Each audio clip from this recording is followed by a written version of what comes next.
दोस्तों, हमारे Hindi institute channel पर आप सभी का स्वागत है। इसमें हम यूजीसी नेट जेआरएफ का जो हिंदी प्रश्न पत्र 22 जुलाई 2018 का जो पूर्ण पेपर हुआ था उसका हम लोग विश्लेषण करेंगे।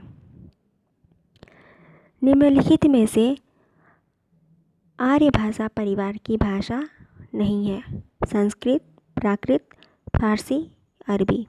इसका सही आंसर है अरबी। विद्यापति के अनुसार निम्नलिखित में से कौन सी भाषा अपभ्रंश से भिन्न प्रचलित बोलचाल की भाषा है?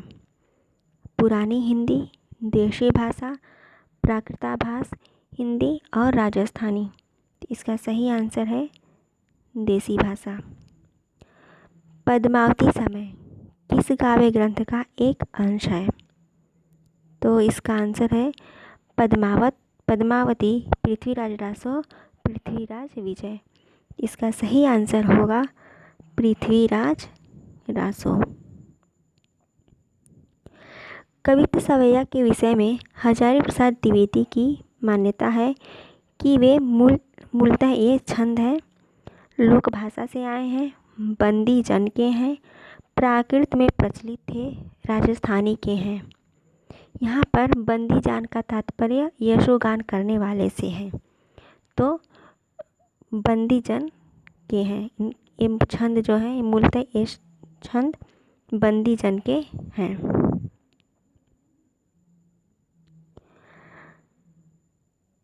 सखी संप्रदाय का उपास्य तत्व है प्रेम, रूप और प्रेम, अंतः साधना। इसका सही आंसर है रूप और प्रेम। पुष्टि मार्ग क्या है? भगवान के अनुग्रह का मार्ग, भगवान के अनुकरण का मार्ग, जीव और लोक के रक्षण का मार्ग, भगवान के स्मरण का मार्ग। तो इसका सही आंसर है भगवान के अनुग्रह का मार्ग। रसखान का संबंध किस संप्रदाय से है? श्री संप्रदाय, सखी संप्रदाय, निम्बार्क संप्रदाय या गौड़ी संप्रदाय। तो रसखान का संबंध निम्बार्क संप्रदाय से है। निम्नलिखित में से रामायण काव्य के रचयिता कौन है? गुरु गोविंद सिंह, जानकी राज किशोरी शरण, विश्वनाथ सिंह, रसिक अली। इसका सही आंसर है विश्वनाथ सिंह।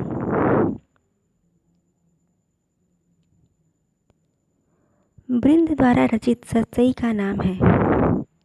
श्रृंगार सतसई, यमक सतसई, रतन हजारा या राम सतसई।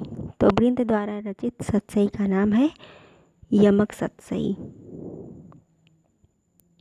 गीतिका का रचना काल है 1923, 1930, 1936, 1938। तो इसका आंसर है 1936। उद्धव शतक के रचनाकार हैं अयोध्या उपाध्याय हरिऔध, श्रीधर पाठक, जगन्नाथ दास रत्नाकर, वियोगी हरि। तो इसका सही आंसर है कि उद्धव शतक के रचनाकार हैं जगन्नाथ दास रत्नाकर। और अब छीनने आए हैं वे हमसे हमारी भाषा, यानी हमसे हमारा रूप जिसे हमारी भाषा ने गढ़ा है। प्रस्तुत काव्य पंक्तियों के रचयिता हैं सर्वेश्वर दयाल सक्सेना, रघुवीर सहाय, नरेश मेहता, कुंवर नारायण। तो इस पंक्तियों के रचयिता हैं सर्वेश्वर दयाल सक्सेना। घर की बात किस साहित्यकार की आत्मकथा है? विद्यानिवास मिश्र, प्रभाकर माचवे, श्याम सुंदर दास, रामविलास शर्मा। इसका सही आंसर है रामविलास शर्मा। घर की बात उनकी आत्मकथा है। अनुभूति के द्वंद्व ही से प्राणी के जीवन का आरंभ होता है। उच्च प्राणी मनुष्य भी केवल एक जोड़ी अनुभूति लेकर इस संसार में आता है। उक्त कथन किस निबंध से है? भाव या मनोविकार, उत्साह, करुणा, लोभ और प्रीति। तो यह भाव और मनोविकार निबंध से है। जयशंकर प्रसाद द्वारा रचित पहली कहानी कौन सी है? पुरस्कार, गुंडा, ग्राम, बिसाती। तो इसका सही आंसर है ग्राम। यह इनकी पहली कहानी है। लाला भगवान दास और उनके परिवार की कथा किस उपन्यास से वर्णित है? वाम शिक्षक, भाग्यवती, निस्सहाय हिंदू, नूतन ब्रह्मचारी। तो इसका सही आंसर है वाम शिक्षक। वाम शिक्षक में उनके परिवार, भगवान दास और उनके परिवार के उपन्यास में वर्णित है। भारतेंदु हरिश्चंद्र ने अपनी किस रचना को नाट्य रासक कहा है? विशस्य विषमौषधम, वैदिकी हिंसा हिंसा न भवति, भारत जननी, भारत दुर्दशा। तो भारत दुर्दशा में भारतेंदु हरिश्चंद्र ने अपनी रचना को नाट्य रासक कहा है। राम स्वरूप चतुर्वेदी द्वारा रचित आलोचना ग्रंथ नहीं है? भाषा और संवेदना, कामायनी का पुनर्मूल्यांकन, हिंदी साहित्य और संवेदना का विकास, साहित्य क्यों? राम स्वरूप चतुर्वेदी द्वारा रचित आलोचना ग्रंथ नहीं है। इसमें से साहित्य क्यों उनकी रचना नहीं है? यह रचना है विजय देव नारायण शाही का। यह इनकी रचना मतलब साहित्य क्यों के रचनाकार हैं विजय देव नारायण शाही। यह राम स्वरूप चतुर्वेदी की रचना नहीं है। निम्नलिखित में से कौन सी पुस्तक रामविलास शर्मा द्वारा लिखित नहीं है? हिंदी जाति का साहित्य, प्रगतिशील साहित्य की समस्याएं, यथार्थवाद, महावीर प्रसाद द्विवेदी और हिंदी नव जागरण। यथार्थवाद इनकी लिखित रचना नहीं है। हिंदी जाति का साहित्य, प्रगतिशील साहित्य की समस्याएं, महावीर प्रसाद द्विवेदी और हिंदी नव जागरण रामविलास शर्मा की रचनाएं हैं। यथार्थवाद इनकी नहीं है। आचार्य रामचंद्र शुक्ल की व्यवहारिक आलोचना का आदर्श रूप उनकी किस पुस्तक में मिलता है? रश्मिमांसा, चिंतामणि भाग 1, गोस्वामी तुलसीदास, हिंदी साहित्य का इतिहास। तो गोस्वामी तुलसीदास यह एक इसका सही आंसर होगा। पिया मोर बालक हम तरुणी, कौन तप चुकी भेलहु जननी। उपर्युक्त पंक्तियों में किन विसंगतियों का वर्णन हुआ है? अनमेल विवाह, स्त्री की भाग्यवादिता, दाम्पत्य जीवन के प्रति उदासीनता, काम पिपासा। इसमें अनमेल विवाह, स्त्री की भाग्यवादिता और काम पिपासा विसंगतियों का वर्णन हुआ है। अतः कूट में हमारा इससे नीचे दिए गए कूट में सही उत्तर को चुनिए। तो मेरा कूट सही होगा दूसरा। इसका आंसर होगा दूसरा कूट सही है।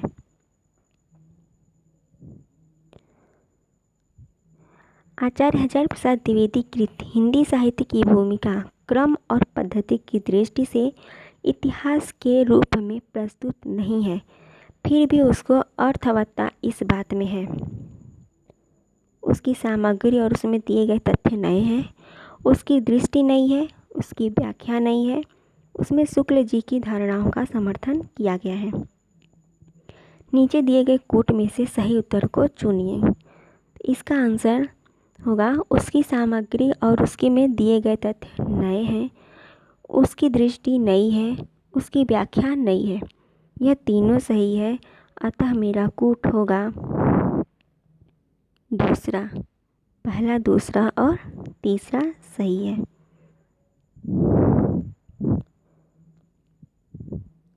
हठ योग में प्रयुक्त सहस्रार चक्र के लिए इस्तेमाल होने वाले अन्य शब्द हैं शून्य चक्र, गगनमंडल, मणिपुर चक्र और कैलाश। इसका सही आंसर होगा शून्य चक्र, गगनमंडल और कैलाश। इसलिए कूट सही होगा चौथा। चौथा कूट सही है। प्रेम पहाड़ कठिन विधि गढ़ा, सो पाए चढ़े जो सिर सौ चढ़ा। पंथ सूर्य के उठा अंकुरु, चोर चढ़े की जड़ मंसूरू। तू राजा की पहिरसी कंथा, तो है घर ही मांझ 10 पंथा। प्रेम पंथ पर चलने के लिए क्या आवश्यक है? प्रेम पथ पर चलने के लिए अब निर्भिमानिता आवश्यक है। प्रेम पथ पर चलना सूली पर चढ़ने जैसा है। कंथा पहन लेने से प्रेम पंथ पर जाया जा सकता है। विभिन्न मत मतांतरों वाला प्रेम पथ पर नहीं चला जा सकता। नीचे दिए गए कूट में से सही उत्तर को चुनिए। तो इसका आंसर होगा प्रेम पंथ पर चलने के लिए निरभिमानिता आवश्यक है। प्रेम पंथ पर चलना सूली पर चढ़ने जैसा है। विभिन्न मत मतांतरों वाला प्रेम पंथ पर नहीं चला जा सकता। तो इसलिए कूट हमारा सही होगा तीसरा, अर्थात पहला, दूसरा और चौथा। काम ही नारी प्यारी जिमि, लोभ ही प्रिय जिमि दाम। तिमि रघुनाथ निरंतर प्रिय लागहु मोहि राम। इस दोहे में कवि का अभिप्राय है कि जैसे कामी को स्त्री और लोभी को घन प्रिय है, हे राम आप कामी को भी प्रिय लगिए। हे राम आप लोभी के भी प्रिय बनिए। हे राम आप मुझे हमेशा प्रिय लगिए। नीचे दिए गए कूट में से सही उत्तर को चुनिए। यहाँ पर कूट में से कौन सा कूट सही है ये चुनना है। तो जैसे कामी को स्त्री और लोभी को घन प्रिय है और हे राम आप मुझे हमेशा प्रिय लगिए, ये उत्तर सही होगा। अतः कूट मेरा सही होगा पहला और चौथा। जब सही है तो मेरा कूट होगा चौथा। सही है। प्रिय बिनु नागिनी कारी रात, जो कहूँ जामिनी उवती उजुनैया। डस उलटी मैं जात, जंत्र न फूरत मंत्र नहीं लागत। प्रीति सिरानी जात, सूर श्याम बिनु बिकल बिरहिनी। मुरी मुरी लहरें खात। उक्त पद का आशय है प्रिय की बिना काली रात नागिन जैसी है। काली रात में चाँद से निकलते ही ऐसा लगता है जैसे नागिन डसकर उल्टी हो गई हो।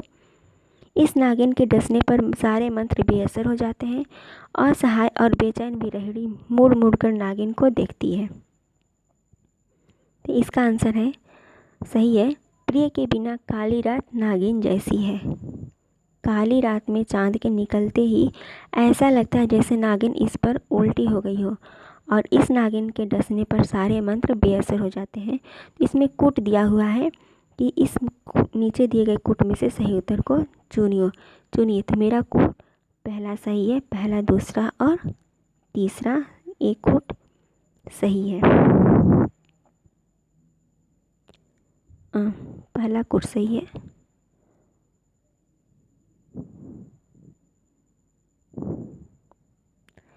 यो ही मन मेरो मेरे काम को न रहो माई। श्याम रंग मैं करी समान्यो श्याम रंग मैं।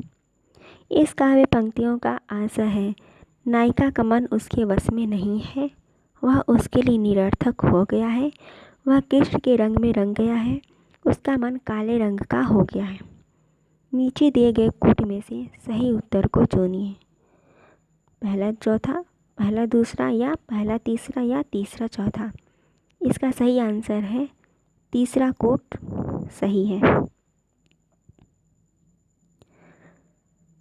नायिका का मन उसके वश में हो गया है, नायिका का मन उसके वश में नहीं है।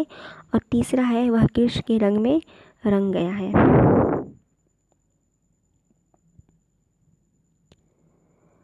28वां देखते हैं। निम्नलिखित कविता के आशय हैं। शीत कौ प्रबल सेनापति को पी चढ़्यो दल। निबल अनल गयो सूर्य सियराई के। हिम के समीर तेई बरसे विषम तीर, रही है गरम भौन कोनन में जाई गए। धूम नैन बहे लोग आगी पर गिरे रहे, ये सौ लगाई रहे नैक सुलगाई के।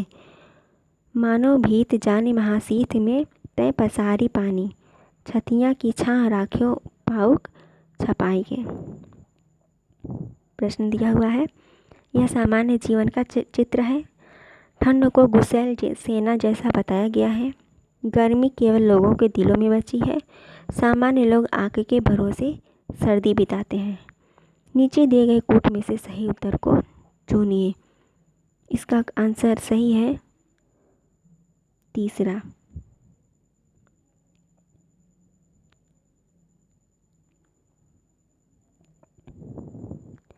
निम्नलिखित विकल्पों में से किसका संबंध कवि सुमित्रा नंदन पंत से है? प्रकृति प्रेम, आनंदवाद, छायावाद, अरविंद दर्शन। प्रकृति प्रेम से ही भी है और छायावाद भी है और वे अरविंद दर्शन से प्रभावित थे। अतः मेरा कूट सही होगा तीसरा।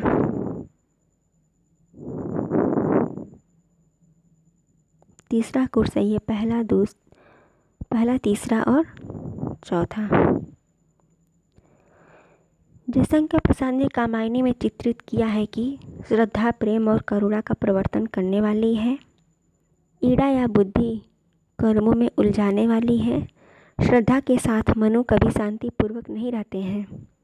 ईड़ा के साथ रहकर मनु शासन की व्यवस्था भूल जाते हैं। नीचे दिए गए कूट में से सही उत्तर को चुनिए। तो इसका आंसर है श्रद्धा प्रेम और करुणा का प्रवर्तन करने वाली है। ईड़ा या बुद्धि कर्मों में उलझाने वाली है। ये दोनों सही है। अतः हमारा कूट होगा पहला और दूसरा, यानी मेरा तीसरा कूट सही है।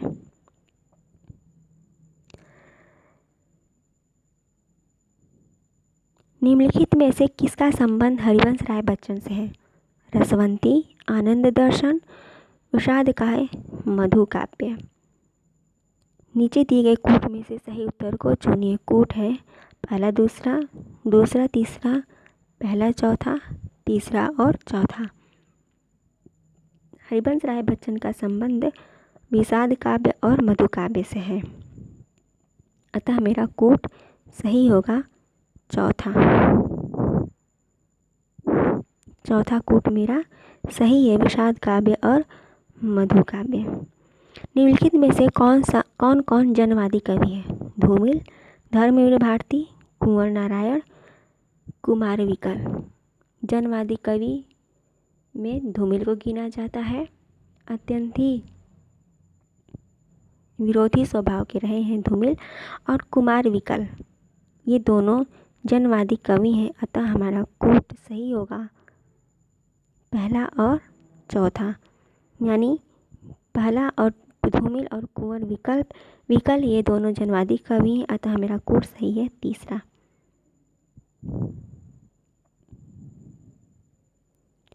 निम्नलिखित में से कौन सी कहानी प्रेमचंद द्वारा रचित नहीं है? पीसनहारी का कुआं, पर्दा, मनोवृत्ति, प्रतिध्वनि। इसमें पर्दा और प्रतिध्वनि प्रेमचंद द्वारा रचित कहानी नहीं है। अतः कूट हमारा सही होगा पहला। दूसरा और चौथा इनकी रचित कहानी नहीं है। निम्नलिखित में से कौन से पात्र जैनेन्द्र द्वारा रचित उपन्यासों के हैं? सत्यधन, श्रीकांत, रामेश्वर, जितेन। नीचे दिए गए कूट में से सही उत्तर को चुनिए।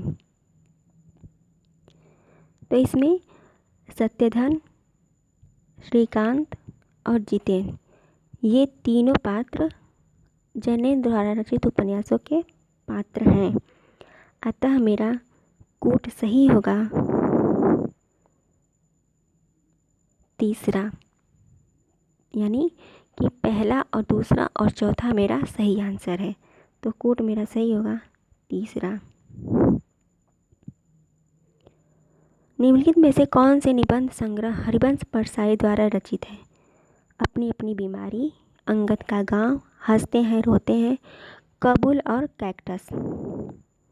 इसका सही आंसर है, नीचे दिए गए कोट में से सही उत्तर को चुनिए। ये मेरा सही आंसर है, अपनी अपनी बीमारी, हंसते हैं रोते हैं। ये निबंध संग्रह है हरिशंकर परसाई द्वारा रचित। तो इसका कोट सही है पहला, यानी पहला और तीसरा सही आंसर है। निम्नलिखित में से कौन सी पुस्तकें आचार्य दंडी द्वारा रचित लिखित हैं? काव्य अलंकार सूत्रवृत्ति, व्यक्ति विवेक, अवंती सुंदरी कथा, काव्यादर्श। नीचे दिए गए कोट में से सही उत्तर को चुनिए। मेरा कोट सही है तीसरा, अर्थात अवंती सुंदरी कथा और काव्यादर्श ये दंडी द्वारा लिखित रचना है, अतः मेरा कोट सही है तीसरा। निम्नलिखित में से कौन सी आत्मकथाएं हैं?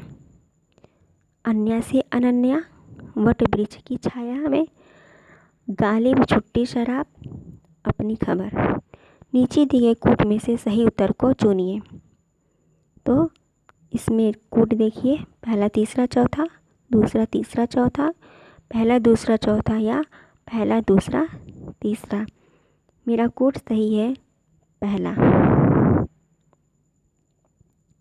यानी पहला, यानी अन्या से अनन्या, गालिब छुट्टी शराब और अपनी खबर ये आत्मकथा है।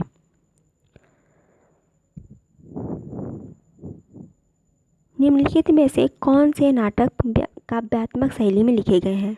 अंधायुग, सूखा सरोवर, माधवी, एक कंठ विस्पाई। नीचे दिए गए कोट में से सही उत्तर को चुनिए। तो अंधायुग, सूखा सरोवर, एक कंठ विस्पाई ये काव्यात्मक शैली में लिखे गए हैं, अतः हमारा कोट सही है दूसरा। पहला, दूसरा और चौथा ये सही आंसर है, तो मेरा कोट सही है दूसरा। लक्षणा शक्ति के लिए कौन से कथन आवश्यक हैं?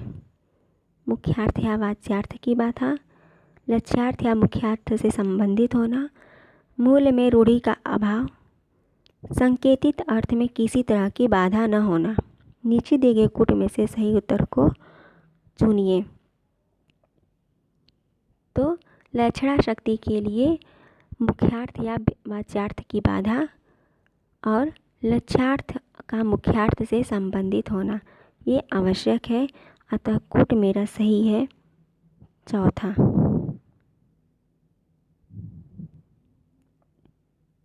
आगे बढ़ते हैं। निम्नलिखित में से किन लेखकों का संबंध मुख्यतः बिंब से संबंधित ग्रंथों के लेखन से है? T S. Eliot, Frank Kermode, C D. Lewis, Cleanth Brooks. नीचे दिए गए कोट में से सही उत्तर को चुनिए। कोट है पहला तीसरा, तीसरा चौथा, पहला तीसरा और पहला चौथा। तो इसका आंसर है पहला। पहला कोट हमारा सही है, दूसरा और तीसरा।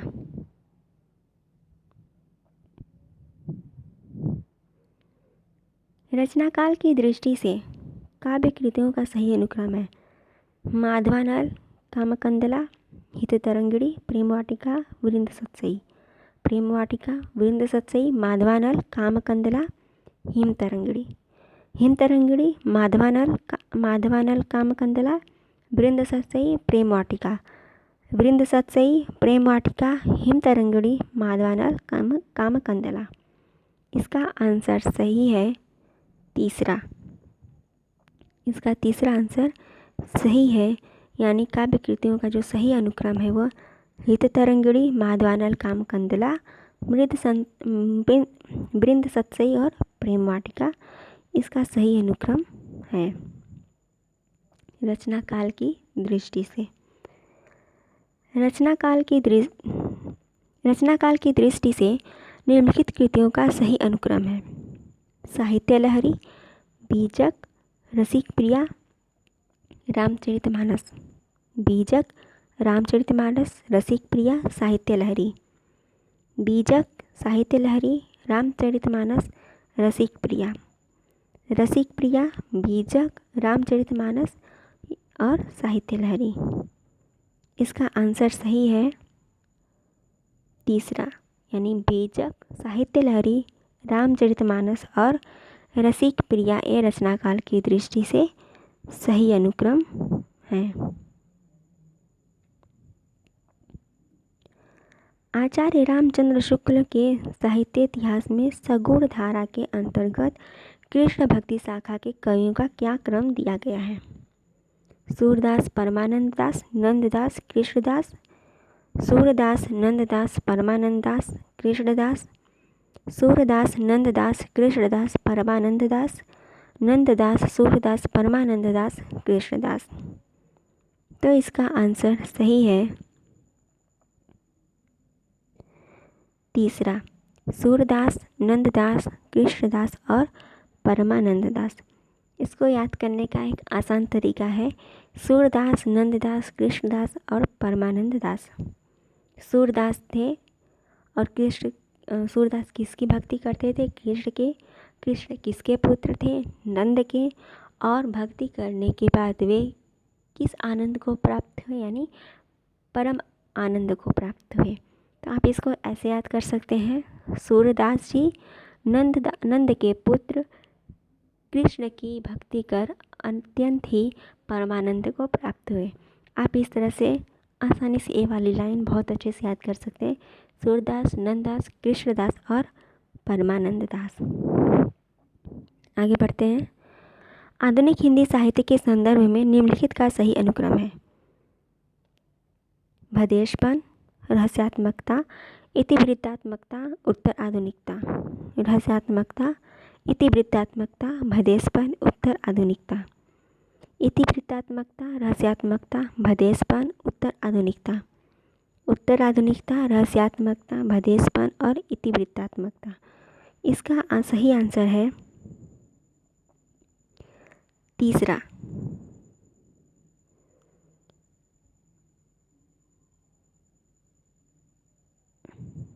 तीसरा आंसर इसका सही है इतिवृत्तात्मकता, रहस्यात्मकता, भदेशपन और उत्तर आधुनिकता। प्रकाशन काल की दृष्टि से सुमित्रानंदन पंत के निम्नलिखित काव्य संग्रहों का सही अनुक्रम है। लोकायतन, उत्तरा, सत्यकाम, अतिमा। उत्तरा, अतिमा, लोकायतन, सत्यकाम। सत्यकाम, अतिमा, उत्तरा, लोकायतन। अतिमा, उत्तरा, लोकायतन और सत्यकाम। तो इसका सही आंसर है दूसरा। उत्तरा, अतिमा, लोकायतन और सत्यकाम यह प्रकाशन काल की दृष्टि से सुमित्रानंद पंत के काव्य संग्रहों का यह सही अनुक्रम है।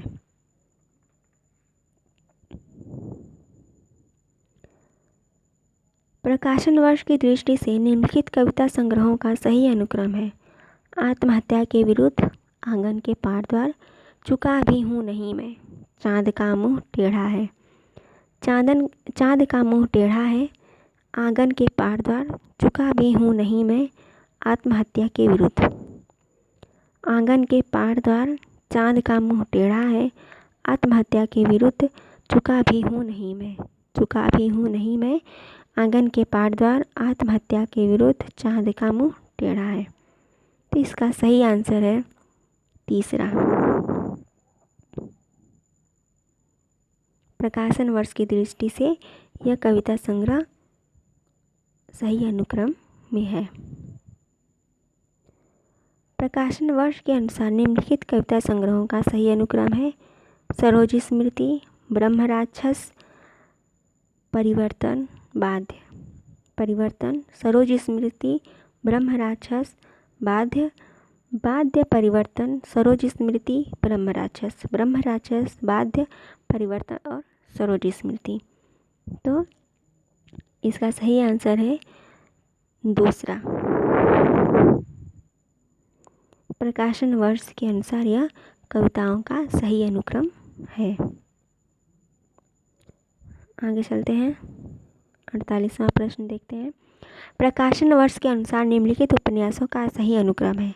समय सरगम, मैया दास की माड़ी, लालटीन की छत, आधा गांव, लालटीन की छत, मैया दास की माड़ी, समय सरगम, लालटीन की छत, आधा गांव, समय सरगम, मैया दास की माड़ी, मैया दास की माड़ी, समय सरगम, लालटीन की छत, आधा गांव। इसका सही आंसर होगा दूसरा, आधा गांव, लालटीन की छत, मैया दास की माड़ी, समय सरगम। यह इसका प्रकाशन वर्ष के अनुसार यह उपन्यासों का सही अनुक्रम है। प्रकाशन वर्ष के अनुसार निम्नलिखित कहानियों का सही अनुक्रम है। फांसी, शरणार्थी, एक और जिंदगी, मांस का दरिया, एक और जिंदगी, फांसी, शरणार्थी, फांसी, मांस का दरिया, एक और जिंदगी, मांस का दरिया, शरणार्थी, फांसी। इसका सही आंसर होगा पहला, फांसी, शरणार्थी, एक और जिंदगी, मांस का दरिया। यह प्रकाशन वर्ष के अनुसार यह सही अनुक्रम है। 50वां देखते हैं। प्रकाशन वर्ष के अनुसार निम्नलिखित कृतियों का सही अनुक्रम है। शब्दिता, वाद विवाद संवाद, पश्यंती, तमाल के झरोखे से, पश्यंती, तमाल के झरोखे से, वाद विवाद संवाद, शब्दिता, तमाल के झरोखे से, शब्दिता, पश्यंती, वाद विवाद संवाद, या फिर वाद विवाद संवाद, पश्यंती, शब्दिता, तमाल के झरोखे से। तो इसका सही आंसर है दूसरा इसका सही आंसर है पश्यंती, तमाल के झरोखे से, वाद विवाद संवाद और शब्दिता। प्रकाशन वर्ष के अनुसार निम्नलिखित संस्मरण ग्रंथों का सही अनुक्रम है। चिड़िया रैन बसेरा, वे देवता नहीं हैं, सप्तपर्णी सृजन के सेतु, वे देवता नहीं हैं, चिड़िया रैन बसेरा, सृजन के सेतु, सप्तपर्णी वे देवता नहीं हैं, चिड़िया रैन बसेरा, वे देवता नहीं हैं, चिड़िया रैन बसेरा, सप्तपर्णी सृजन के सेतु। इसका सही आंसर है सृजन के सेतु, सप्तपर्णी वे देवता नहीं हैं, चिड़िया रैन बसेरा। इसका तीसरा आंसर सही है। सृजन के सेतु, सप्तपर्णी वे देवता नहीं हैं, चिड़िया रैन बसेरा। प्रकाशन वर्ष के अनुसार भीष्म साहनी के नाटकों का सही अनुक्रम है। हानुश, मुआवजे, आलमगीर, माधवी, हानुश, माधवी, मुआवजे, आलमगीर, मुआवजे, माधवी, हानुश और आलमगीर, या फिर माधवी, हानुश, आलमगीर, मुआवजे। इसका सही आंसर है दूसरा, हानुश, माधवी, मुआवजे, आलमगीर। ये भीष्म साहनी के प्रकाशन वर्ष नाटकों का सही अनुक्रम है। रामविलास शर्मा की प्रमुख आलोचनात्मक कृतियों का प्रथम प्रकाशन वर्ष की दृष्टि से सही अनुक्रम है। भाषा और समाज, नई कविता और अस्तित्ववाद, भारत में अंग्रेजी राज और मार्क्सवाद, आचार्य रामचंद्र शुक्ल और हिंदी आलोचना, या फिर नई कविता और अस्तित्ववाद, भारत में अंग्रेजी राज और मार्क्सवाद, भारत भाषा और समाज, आचार्य रामचंद्र शुक्ल और हिंदी आलोचना, आचार्य रामचंद्र शुक्ल और हिंदी आलोचना, नई कविता और अस्तित्ववाद, भारत में अंग्रेजी राज और मार्क्सवाद, भाषा और समाज, आचार्य रामचंद्र शुक्ल और हिंदी आलोचना, भाषा और समाज, नई कविता और अस्तित्ववाद, भारत में अंग्रेजी राज और मार्क्सवाद। इसका सही आंसर है चौथा। आचार्य रामचंद्र शुक्ल और हिंदी आलोचना, भाषा और समाज, नई कविता और अस्तित्ववाद, भारत में अंग्रेजी राज और मार्क्सवाद, यह रामविलास शर्मा की आलोचनात्मक कृतियों का प्रथम प्रकाशन के वर्ष की दृष्टि से सही अनुक्रम है।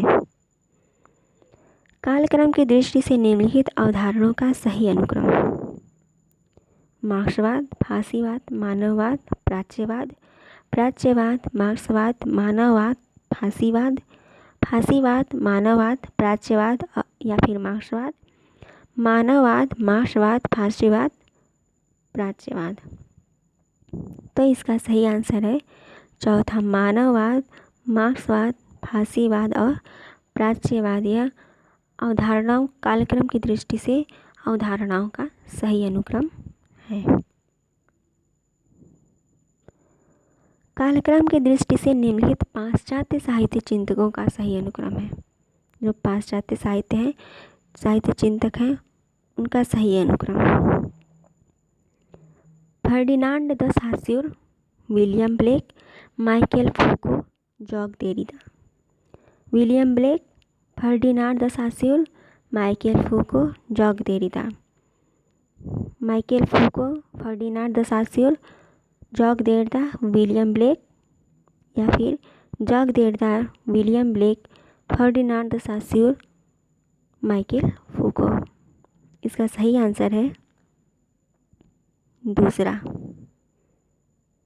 William Blake, Ferdinand de Saussure, Michel Foucault, Jacques Derrida. ये कालक्रम की दृष्टि से जो पाश्चात्य साहित्यकार चिंतक हैं उनका यह सही अनुक्रम है।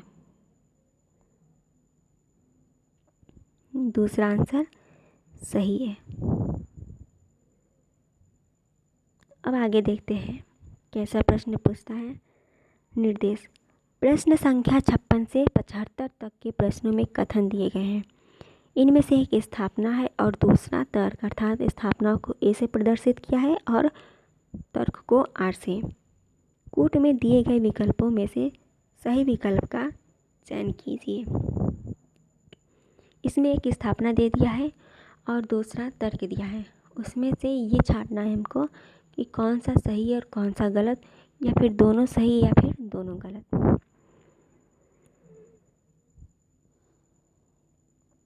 स्थापना: मनुष्य की अंतः प्रकृति पर अतीत का गहरा प्रभाव होता है और उसमें स्मृति की सी सजीवता होती है। तर्क यह है क्योंकि अतीत हृदय के लिए एक मुक्ति लोक है, इसलिए अतीत की स्मृति जन्य काल्पनिक सत्यमूलक सजीवता और मार्मिकता का अनुभव करके ही संस्कृत के पुराने कवि अपने महाकाव्य और नाटक इतिहास पुराण के किसी वृत्त का आधार लेकर रचा करते हैं। इसमें स्थापना और तर्क दोनों सही है, अतः नीचे दिए गए कूट में से जो सही होगा वही मेरा सही आंसर होगा। ए सही, आर गलत, यानी स्थापना सही, दोनों सही या दोनों गलत, या फिर स्थापना गलत या तर्क सही। तो इसका सही आंसर है दूसरा, क्योंकि दोनों सही है।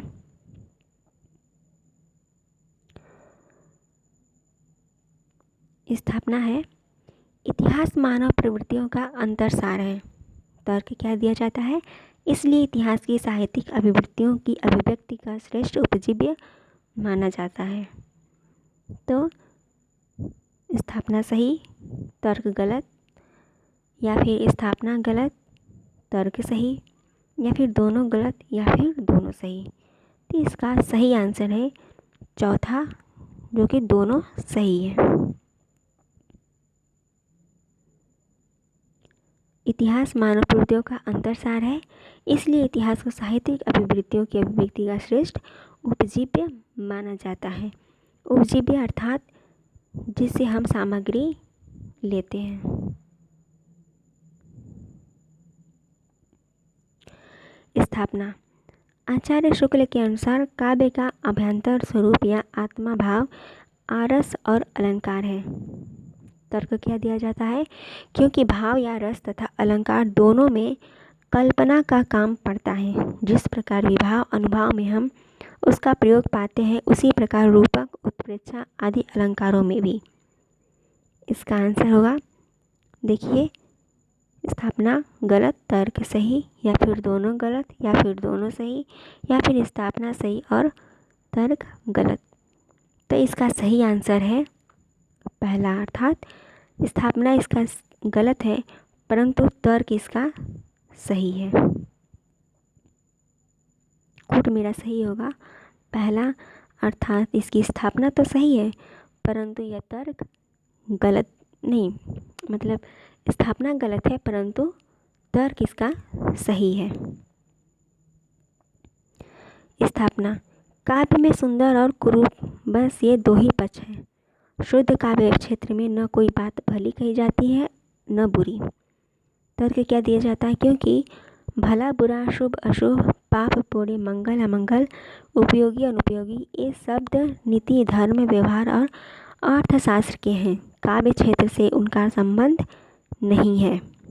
कूट क्या दिया जाता है, स्थापना सही है और तर्क गलत, या स्थापना गलत तर्क सही, या फिर दोनों सही या फिर दोनों गलत। तो इसका यह दोनों सही है। काव्य में सुंदर और क्रूप बस ये दो ही पक्ष हैं। शुद्ध काव्य क्षेत्र में न कोई बात भली कही जाती है न बुरी, क्योंकि भला बुरा, शुभ अशुभ, पाप पुण्य, मंगल अमंगल, उपयोगी अनुपयोगी ये सब शब्द नीति, धर्म, व्यवहार और अर्थशास्त्र के हैं। काव्य क्षेत्र से उनका संबंध नहीं है। तो इसका सही आंसर है तीसरा, अर्थात दोनों सही हैं।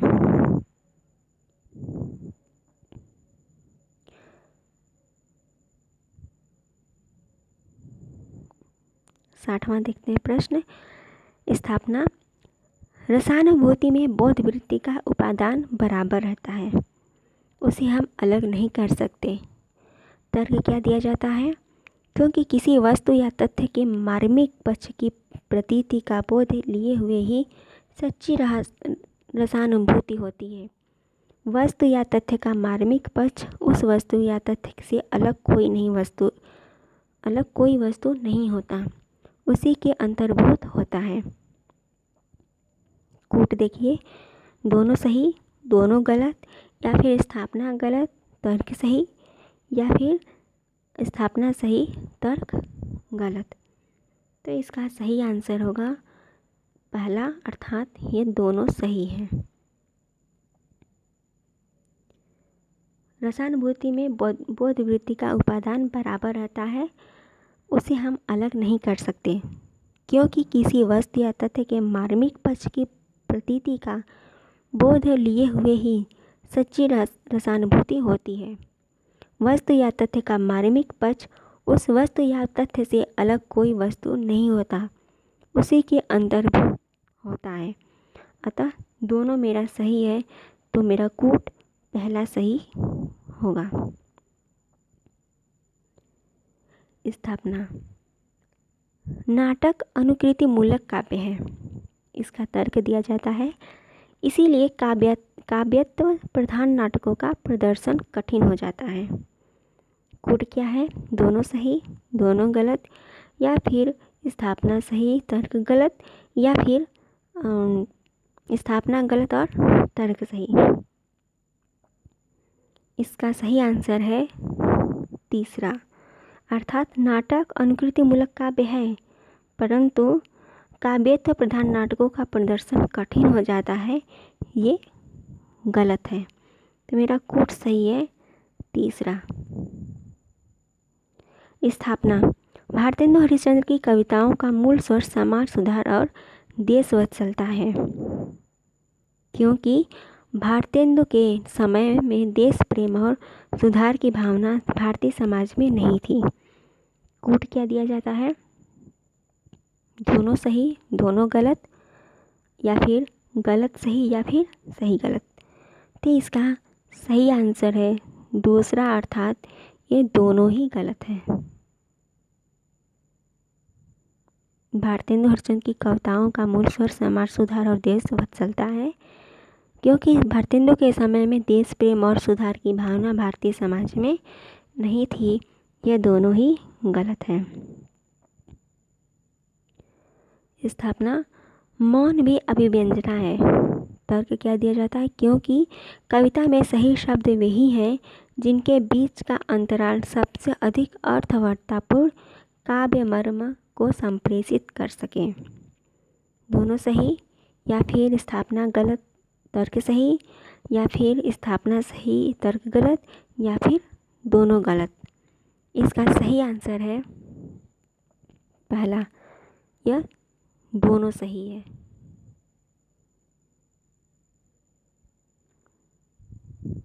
इसका स्थापना भी सही है और तर्क भी सही है, अतः कूट मेरा पहला सही होगा।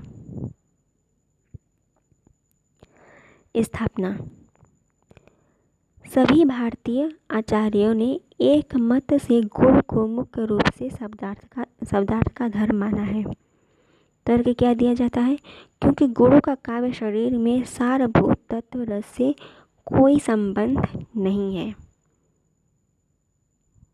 स्थापना गलत, तर्क सही या फिर दोनों सही, तीसरा या सही या गलत, या फिर चौथा स्थापना गलत है और या फिर दोनों गलत। इसका सही आंसर है चौथा, यह दोनों ही गलत है। सभी भारतीय आचार्यों ने एक मत से गुण को मुख्य रूप से शब्दार्थ का धर्म माना है। एक मत से तो नहीं माना है, क्योंकि गुणों का काव्य शरीर में सारभूत तत्व रस से कोई संबंध नहीं है, अतः यहाँ पर दोनों ही गलत है।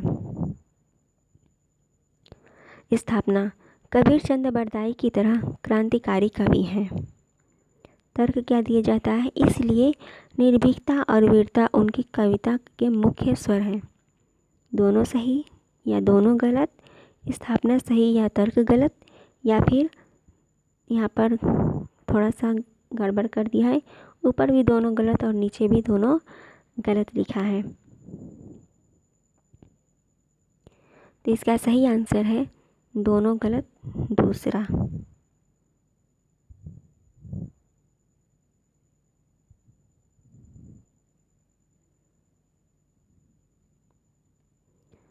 चार देखते हैं। स्थापना। छायावाद सूक्ष्म की अभिव्यंजना है, इसीलिए छायावादी काव्य में इतिवृत्तात्मकता का अभाव है। कूट क्या है? दोनों सही या दोनों गलत, फिर गलत सही या फिर सही गलत। तो छठवां में पहला कूट सही है, अर्थात दोनों सही है। छायावाद सूक्ष्म की अभिव्यंजना है, इसलिए छायावादी काव्य में इतिवृत्तात्मकता का अभाव है। यह दोनों ही सही है, अतः कूट मेरा सही होगा पहला।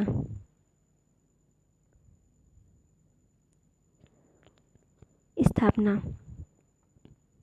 सूरदास का लीला वर्णन में जीव की वृत्ति के उत्कर्ष का दर्शन है, क्योंकि उसकी चरम परिणति रासलीला में वृत्ति और चेतन के पूर्ण मिलन में होती है।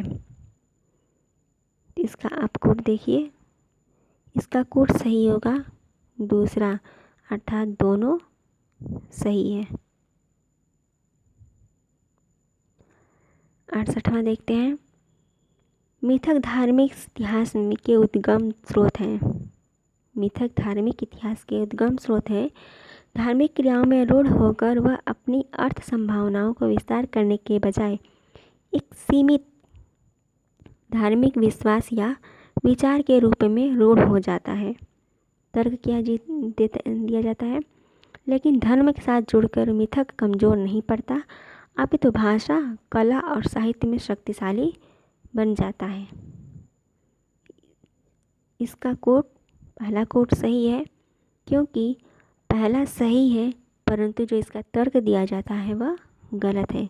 इसकी स्थापना तो सही है, परंतु जो इसका तर्क है वह गलत है, अतः मेरा उत्तर होगा पहला, स्थापना सही और तर्क गलत। स्थापना। वृत्तियों नाट्य मात्रा, अर्थात वृत्तियाँ नाट्य की माता कही गई हैं। तर्क क्या दिया जाता है? क्योंकि समस्त अभिनयों की परिसमाप्ति इन्हीं वृत्तियों में होती है तथा वृत्ति से नाट्य में रसोदय होता है। इसका तर्क होगा चौथा, अर्थात ये दोनों ही सही है। इसकी स्थापना और तर्क दोनों सही है, अतः मेरा कूट सही होगा चौथा।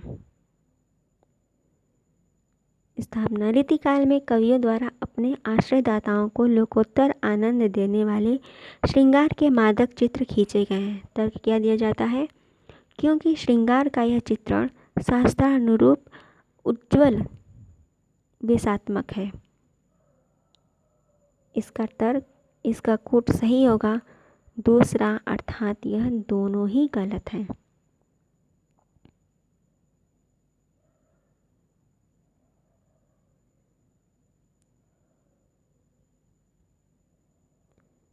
स्थापना क्या है? मोहन राकेश के नाटक स्त्री पुरुष के बीच लगाव और तनाव का प्रदर्शन है, क्योंकि उनके नाटकों के सभी स्त्री पात्र पुरुषों के प्रति विरोध का भाव रखते हैं। 71वां है, इसका कूट सही होगा पहला, अर्थात इसकी स्थापना तो सही है, परंतु जो इसका तर्क दिया जा रहा है वह गलत है। मोहन राकेश के नाटक में स्त्री पुरुष के बीच लगाव और तनाव का प्रदर्शन है, परंतु क्योंकि उनके नाटकों के सभी स्त्री पात्र पुरुषों के प्रति विरोध भाव रखते हैं, यह गलत है। स्थापना 72वां देखिए, प्रगतिवाद कवि की वैचारिक प्रतिबद्धता का समर्थन है। इसका तर्क दिया जाता है क्योंकि प्रगतिवादी विचारधारा कवि को समाज निरपेक्ष यथार्थ की अभिव्यक्ति की आज़ादी देता है। 72वां, इसका कूट सही होगा पहला, अर्थात इसकी स्थापना तो सही है, परंतु जो कूट है वह गलत है।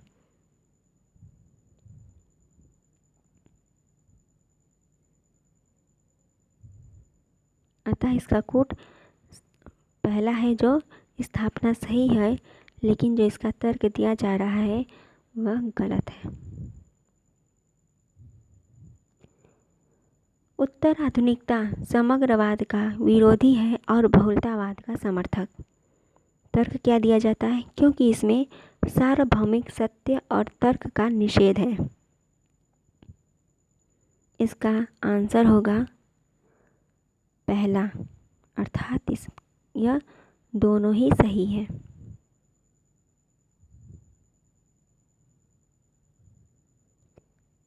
उत्तर आधुनिकता समग्रवाद का विरोधी है और बहुलतावाद का समर्थक है, क्योंकि इसमें सार्वभौमिक सत्य और तर्क का निषेध है, अतः यह दोनों ही सही है।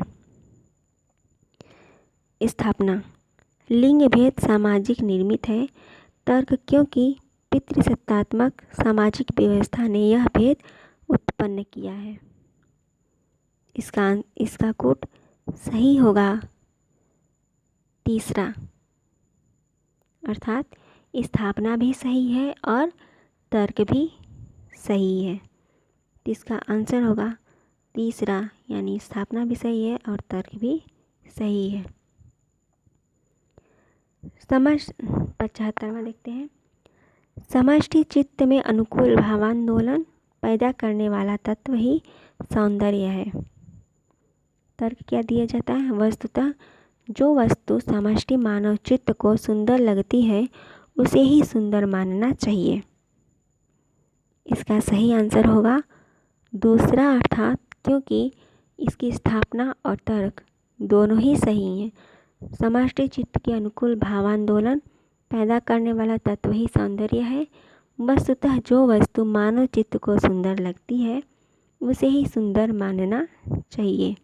इसके दोनों स्थापना और तर्क दोनों सही है, अतः इसका आंसर होगा तीसरा।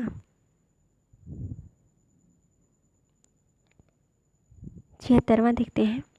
इसमें एक सूची से दूसरी सूची तक मिलाना है, यानी जो जिसका सही है उस सूची से उसको मिलान करना है। तो आइए देखते हैं। सूची 1 में हिंदी की निम्नलिखित उपभाषाओं को सूची 2 की उनकी बोली के साथ सुमेलित कीजिए और नीचे दिए गए कूट में सही उत्तर को चुनिए।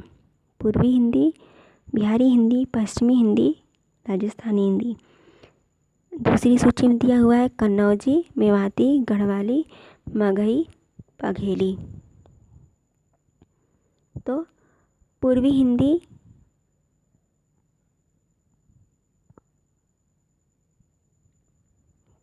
का बघेली से है और बिहारी हिंदी मगही से है और पश्चिमी हिंदी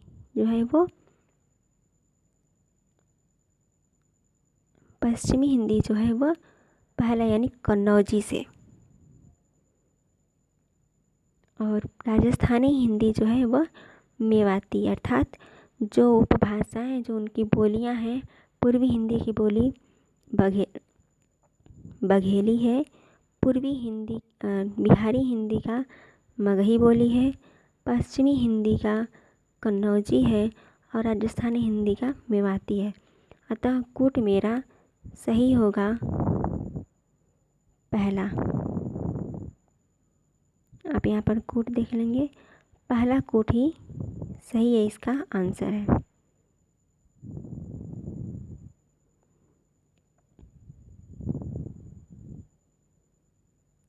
सूची 1 के हिंदी साहित्य इतिहास ग्रंथों के सूची 2 उनके लेखकों के साथ सुमेलित कीजिए।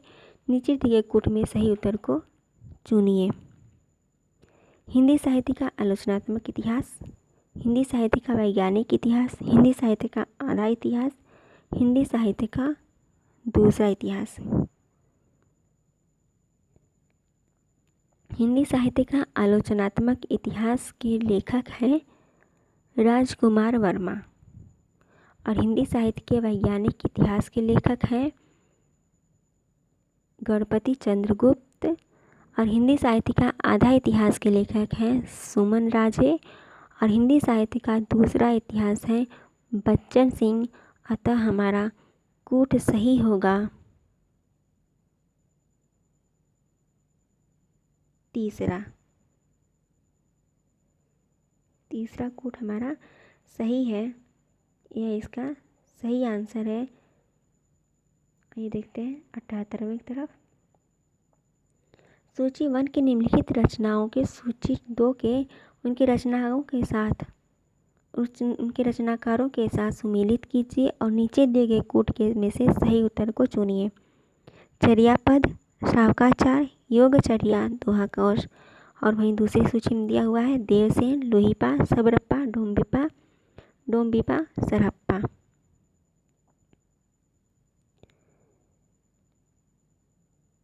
चर्यापद के रचनाकार हैं सबरप्पा और श्रावकाचार की रचना है देवसेन और योगचर्या के डोम्बिपा और दोहाकोश के सरहप्पा हैं। अतः मेरा कूट सही होगा पहला कूट हमारा सही आंसर है। सूची 1 में निम्नलिखित काव्य पंक्तियों की सूची 2 के उनके रचनाकारों के साथ सुमेलित कीजिए और नीचे दिए गए कूट में से सही उत्तर को चुनिए।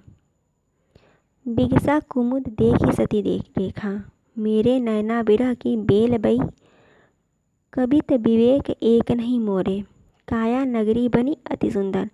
दूसरी सूची में कबीरदास, सूरदास, जायसी, तुलसीदास और परमानंद दास। तो पहली पंक्ति के रचनाकार हैं जायसी, तो वहीं दूसरी पंक्ति के रचनाकार हैं मेरे नैना बिरह की बेल बई के रचनाकार हैं सूरदास और कबित विवेक एक नहीं मोरे के रचनाकार हैं तुलसीदास और काया नगरी बनी अति सुंदर के हैं कबीरदास। अतः मेरा कूट सही है दूसरा कूट हमारा सही आंसर है।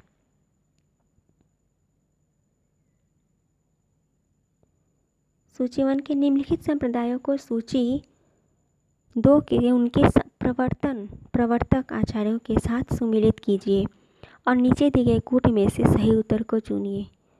गौड़ी संप्रदाय, राधा वल्लभ संप्रदाय, सखी संप्रदाय, मध्व संप्रदाय। दूसरी सूची में दिया हुआ है मध्वाचार्य, चैतन्य महाप्रभु, हित हरिवंश गोस्वामी, वल्लभाचार्य, स्वामी हरिदास। तो जो संप्रदाय हैं उनके प्रवर्तक आचार्यों के साथ सुमिलित करना है। तो गौड़ी संप्रदाय के हैं चैतन्य महाप्रभु, राधा वल्लभ संप्रदाय है हित हरिवंश गोस्वामी, सखी संप्रदाय के स्वामी हरिदास और मध्व संप्रदाय के मध्वाचार्य हैं। अर्थात हमारा कूट सही होगा चौथा कूट हमारा सही है। देखिए ए का दूसरे के यहाँ से, यानी गौड़ी संप्रदाय जो है वो चैतन्य महाप्रभु का, और राधा वल्लभ संप्रदाय हित हरिवंश गोस्वामी का, सखी संप्रदाय स्वामी हरिदास और मध्य संप्रदाय का मध्वाचार्य हैं। तथा हमारा कूट चौथा कूट सही है। सूची 1 में निम्नलिखित वीर काव्यों की सूची 2 में उनके रचनाकारों के साथ सुमेलित कीजिए और नीचे दिए कूट में सही उत्तर को चुनिए। यह वीर काव्य दिया गया है और इधर रचनाकार दिया गया है। तो रणमल छंद, विजयपाल रासो, राणा रासो, रतन रासो, दूर साजियाड़ा, श्रीधर, दयाराम, कुंभकर्ण और नल्ल सिंह।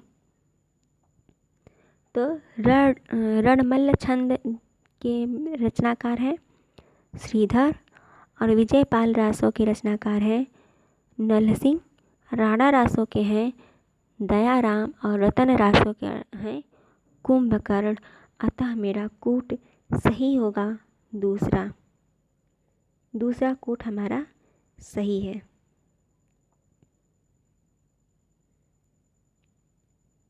सूची 1 की निम्नलिखित कृतियों को सूची 2 के उनके रचनाकारों के साथ सुमेलित कीजिए और नीचे दिए गए कूट में से सही उत्तर को चुनिए।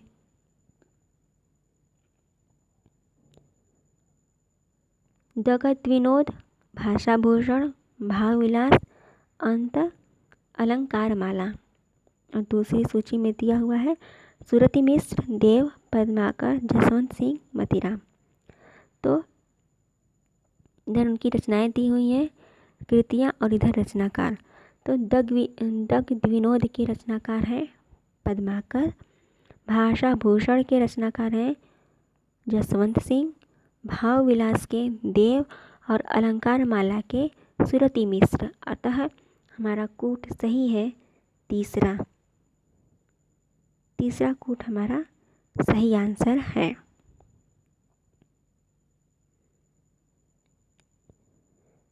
सूची 1 की इन काव्य पंक्तियों को सूची 2 से उनके रचनाकारों के साथ सुमेलित कीजिए और नीचे दिए गए कूट में से सही उत्तर को चुनिए। आरस सो आरत संभारत न शीस पर, अली हों तो गई जमुना जल को, जा थल कीने बिहार अनेकन, बा निर्मोहिनी रूप की राशि। इधर रचनाकार दिए गए हैं घनानंद, पद्माकर, मंडन, ठाकुर, आलम।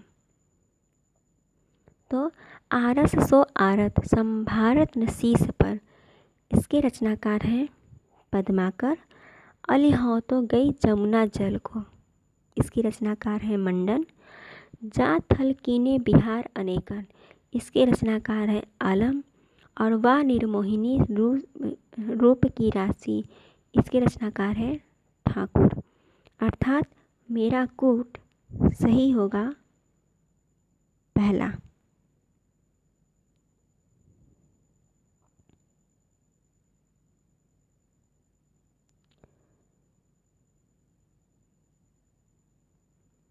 निम्नलिखित पात्रों को सूची 2 के उनकी काव्य रचनाओं के साथ सुमेलित कीजिए और नीचे दिए गए कूट में से सही उत्तर को चुनिए। नचिकेता, जाम्बवत, मानव, वज्रकीर्ति, कुरुक्षेत्र, असाध्य वीणा, आत्मजयी, कामायनी, राम की शक्ति पूजा।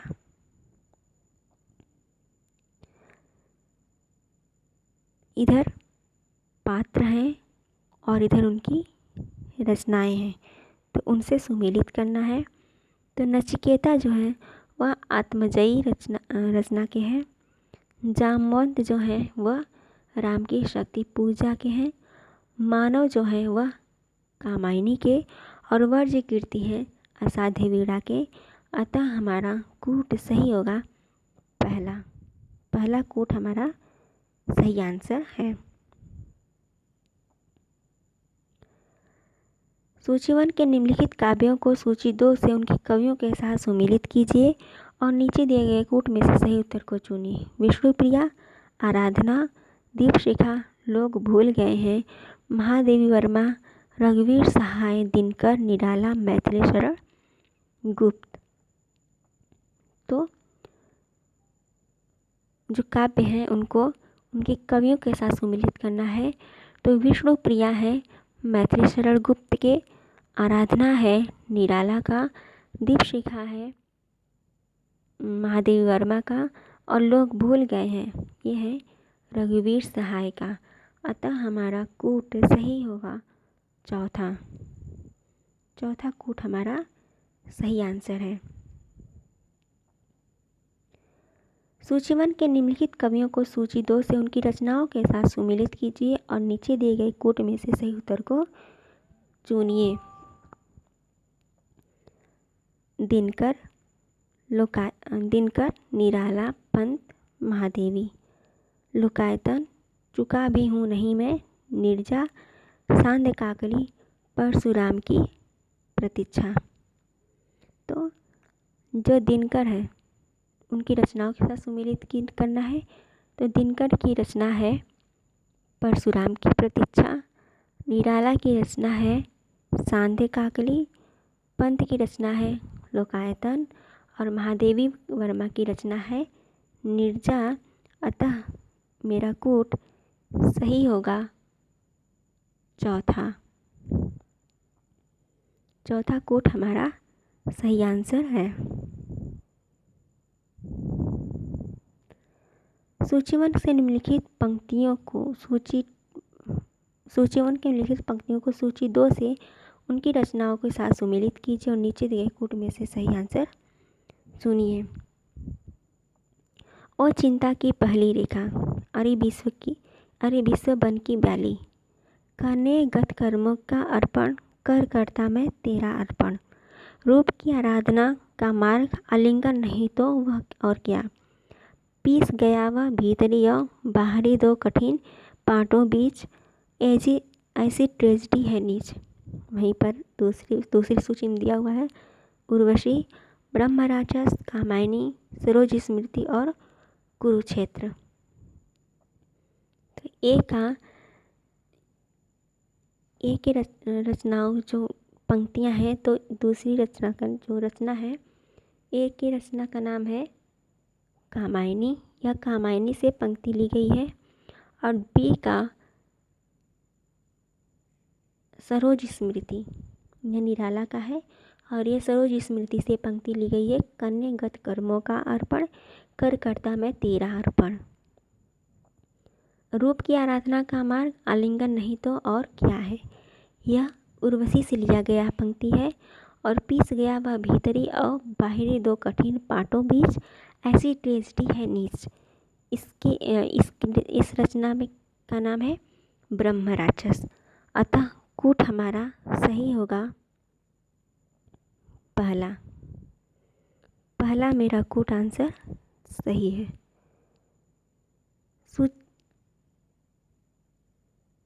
सूची 1 के निम्नलिखित पात्रों को सूची 2 के उनके संबंध कहानियों के साथ सुमेलित कीजिए और नीचे दिए गए कूट में से सही उत्तर को चुनिए। गजाधर बाबू, सिद्धेश्वरी, बिरजू, जोखू। गदल, ठाकुर का कुआं, वापसी, दोपहर का भोजन, लाल पान की बेगम। तो जो गजाधर बाबू हैं वह वापसी की कहानी के हैं, और सिद्धेश्वरी लाल पान की दोपहर का भोजन से, और बिरजू जो है वह लाल पान की बेगम से है, और जो जोखू है वह ठाकुर का कुआं। ये इनका सही मिलान है। सूची 1 के निम्नलिखित वर्ड विषयों को सूची 2 के उनके संबंध उपन्यासों के साथ सुमेलित कीजिए और नीचे दिए गए कूट में से सही उत्तर को चुनिए। मृत्यु के साक्षात्कार, कर्नट जाति का जीवन यथार्थ, जमींदारों द्वारा किसानों की बेदखली, दलित जीवन की नाटकीय वास्तविकता का चित्रण। फिर दूसरी सूची में दिया गया है रतिनाथ की चाची, अमृत और विष, कब तक पुकारूं, अपने अपने अजनबी, नाच्यो बहुत गोपाल। मृत्यु से साक्षात्कार। यह उपन्यास अपने अपने अजनबी से है। वर्ड जो विषय है कर्णट जाति का जीवन यथार्थ, यह कब तक पुकारों से है। और जमींदारों द्वारा किसानों की बेदखली, यह रतिनाथ की चाची से है।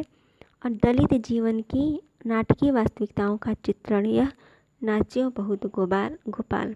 अतः हमारा कूट सही है। चौथा कूट हमारा सही आंसर है।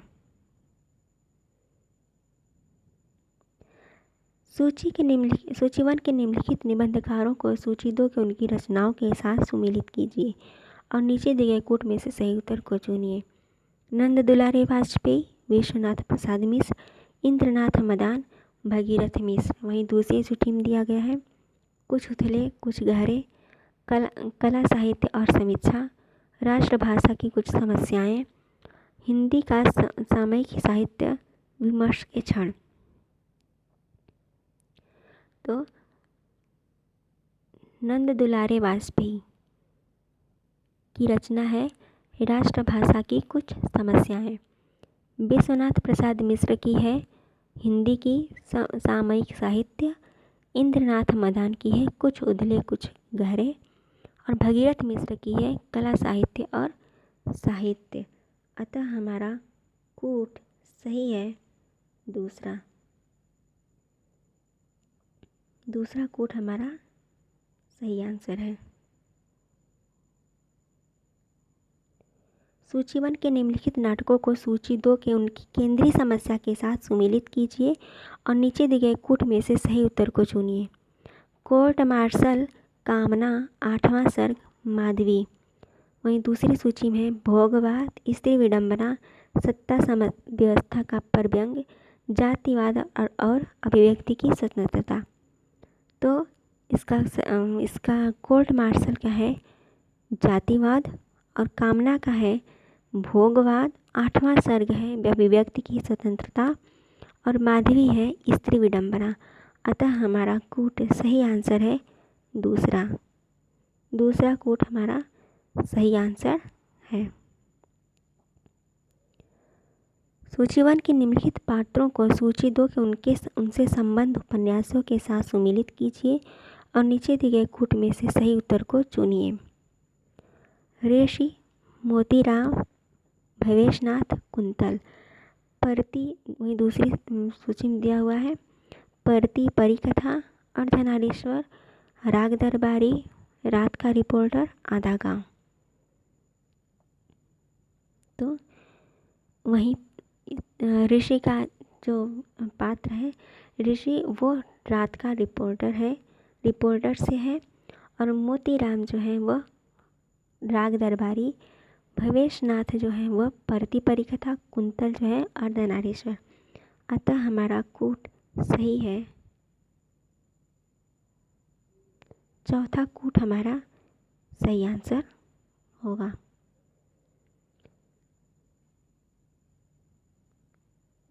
सूची 1 के निम्नलिखित गद्य रचनाकारों को सूची 2 के उनके लेखकों के साथ सुमेलित कीजिए और नीचे दिए गए कूट में से सही उत्तर को चुनिए। अरे यायावर याद रहेगा, अरे यायावर रहेगा याद, देहरी दई भई विदेश, बसंत से पतझड़ तक मेरी तिब्बत यात्रा। वहीं दूसरी सूची में है राजेंद्र यादव, अज्ञेय, राहुल संकीर्तन, रविंद्रनाथ त्यागी, कृष्ण बलदेव वेद। तो इसका सही आंसर है अरे यायावर ही रहेगा याद। इसका आंसर है यानी अज्ञेय इनके रचनाकार हैं। देहरी भई विदेश राजेंद्र यादव, वसंत के पतझड़ तक रविंद्रनाथ त्यागी और मेरी तिब्बत यात्रा राहुल संकीर्तन का है। अतः कूट हमारा सही होगा तीसरा।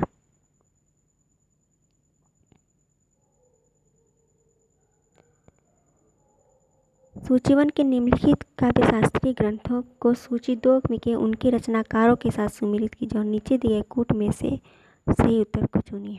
उद्भट, मामन, रुद्रट, मम्मट। कवि कंठाभरण, काव्य प्रकाश, काव्यालंकार, काव्यालंकार सार संग्रह, काव्यालंकार सूत्रवृत्ति। तो उद्भट जो है काव्यालंकार संग्रह के हैं रचनाकार है, और वामन का रचनाकार है काव्यालंकार सूत्रवृत्ति। रुद्रट का है काव्यालंकार और मम्मट का है काव्य प्रकाश। अतः हमारा कूट सही होगा तीसरा कूट हमारा सही आंसर है।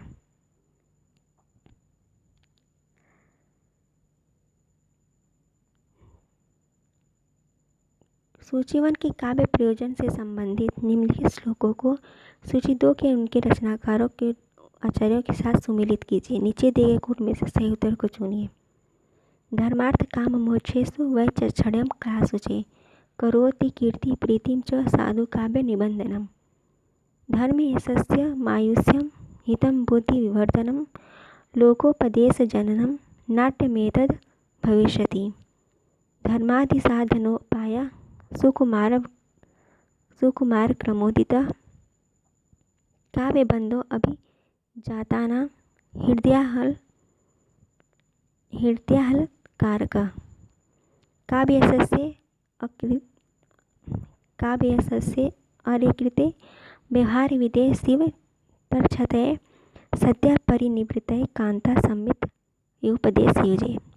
वहीं दूसरी सूची में भरत, कुंतक, भामा, विश्वनाथ और मम्मट। धर्मार्थ काम मोक्षेषु वै चक्षण्यम कलासुचे के रचनाकार है भामा। धम्म यशस्य मायुष्यम हितम बुद्धि विवर्धनम के रचनाकार हैं भरत, और धर्मादि साधनोपाय सुकुमार मोदिता के रचनाकार हैं कुंतक, और काव्य में से अकृत्य व्यवहार विदे शिवे तर्क्षतये के रचनाकार हैं मम्मट। अतः हमारा कूट सही होगा चौथा।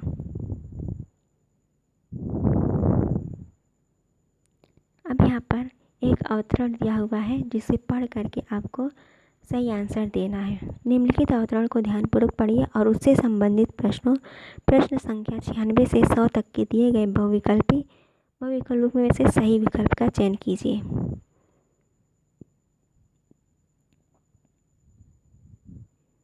आप इसको वीडियो को स्किप करके आप इसको पूरे अच्छी तरह से पढ़ लीजिएगा। फिर इसके बाद आप इसका 96 से 100 तक के आंसर को ढूंढिएगा।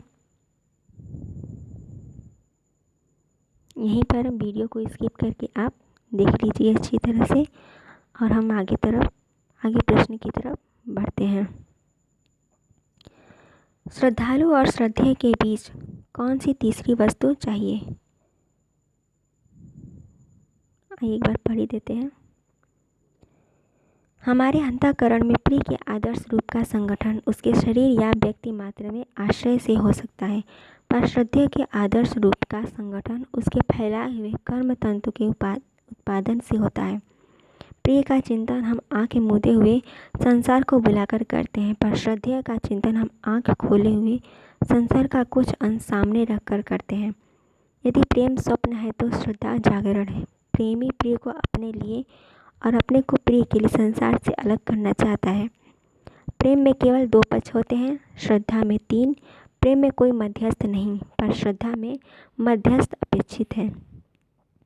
प्रेमी और प्रिय के बीच कोई और वस्तु अनिवार्य नहीं, पर श्रद्धालु और श्रद्धेय के बीच कोई वस्तु चाहिए। इस बात का स्मरण रखने के लिए यह पहचानना उतना कठिन न रह जाएगा कि किसी के प्रति किसी का कोई आनंद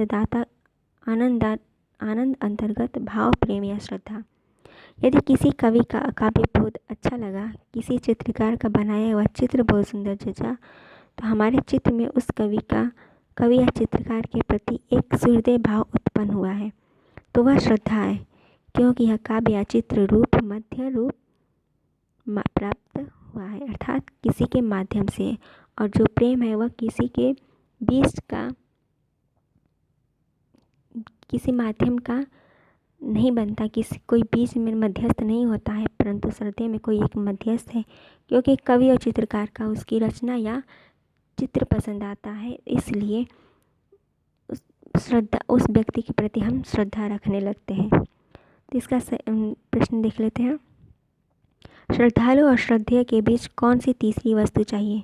श्रद्धेय में गहरी आध्यात्मिक आस्था, श्रद्धेय के महान कार्य, श्रद्धालु के महान कार्य, श्रद्धालु और श्रद्धेय के बीच सिर्फ उत्कट प्रेम। तो इसका सही आंसर है दूसरा, श्रद्धेय और महान कार्य। श्रद्धालु और श्रद्धेय के बीच कौन सी तीसरी वस्तु चाहिए? श्रद्धेय के महान कार्य। यदि प्रेम स्वप्न है तो श्रद्धा जागरण के लेखक का क्या अभिप्राय है? प्रेम से केवल व्यक्ति स्वप्नावस्था में होता है और श्रद्धा के समय जागृत अवस्था में। प्रेम सिर्फ एक भ्रम है और श्रद्धा सत्य। प्रेम सोच विचार कर नहीं किया जाता, बल्कि श्रद्धा पूर्णतः सोच विचार कर की जाती है। प्रेम ना समझी और श्रद्धा अंधी। इसका सही आंसर है तीसरा, प्रेम सोच विचार कर नहीं किया जाता, जबकि श्रद्धा पूर्णतः सोच विचार कर की जाती है। श्रद्धेय के आदर्श रूप का संगठन उसके फैलाए हुए कर्म तंतु के उपादान से होता है। ये लेखक का तात्पर्य है।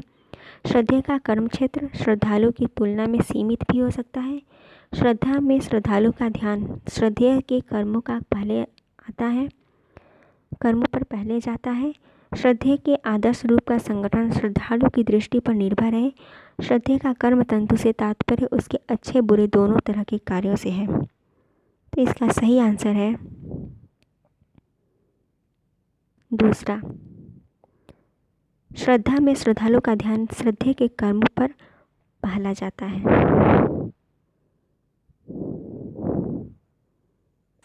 श्रद्धा में श्रद्धालु का ध्यान श्रद्धेय के कर्मों पर पहले जाता है। प्रेम में केवल दो पक्ष होते हैं से लेखक का क्या तात्पर्य है? प्रेम में प्रेमिका के सामने सिर्फ प्रेमी और प्रेम में बाधक उसका परिवार होता है। प्रेम करने वाले दो प्राणी एक दूसरे के न सिर्फ गुण ढूंढते हैं, प्रेमी प्रेमिका उस भौतिक जगत से अलग अपनी दुनिया में मगन रहते हैं। प्रेम में प्रेमी और प्रेमिका के अलावा अन्य तीसरे व्यक्ति के लिए कोई जगह नहीं है। तो इसका नहीं होती। इसका सही आंसर है चौथा, अर्थात प्रेम में प्रेमी और प्रेमिका के अलावा किसी तीसरे व्यक्ति के लिए कोई जगह नहीं होती है। उपर्युक्त गद्यांश के आधार पर बताइए कि कौन सा कथन सही है। प्रेम और श्रद्धा में से प्रेम को हीन और श्रद्धा को ऊंचा स्थान दिया गया है। प्रेम और श्रद्धा के बीच अंतर का आकलन किया गया है। प्रेम और श्रद्धा दोनों का महत्व का आकलन किया गया है। प्रेम और श्रद्धा दोनों को सामाजिक कहा गया है। इसका सही आंसर है दूसरा, प्रेम और श्रद्धा के बीच अंतर का आकलन किया गया है। अतः ये पेपर कंप्लीट हुआ। अब हम लोग मिलते हैं अगले वीडियो में। यदि वीडियो पसंद है तो लाइक और सब्सक्राइब जरूर कीजिएगा। और अब हम मिलते हैं अगले पेपर में। देखने के लिए धन्यवाद। All the best.